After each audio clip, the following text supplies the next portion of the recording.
Goeiemôre, is tyd vir nog 'n ronde van sportnuus en ons begin met plaaslike rugby. Die wêreldskole rugbyfees is natuurlik aan die gang in die Parel. Gister was daar 6 wedstryde gespeel. Suid-Afrika se Glenwood het maklik afgereken met die Italian All-Stars met 53-0. Dan het Paul Gim die Rhinos rugby van Amerika geklop met 84-7.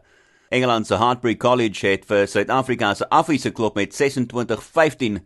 Terwyl Union Argentina se onder 18 span gesorg het vir 'n verrassing deur Boys High te klop met 19-10 en Grey College van Suid-Afrika het Christchurch Boys High van Nieu-Seeland geklop met 66-28.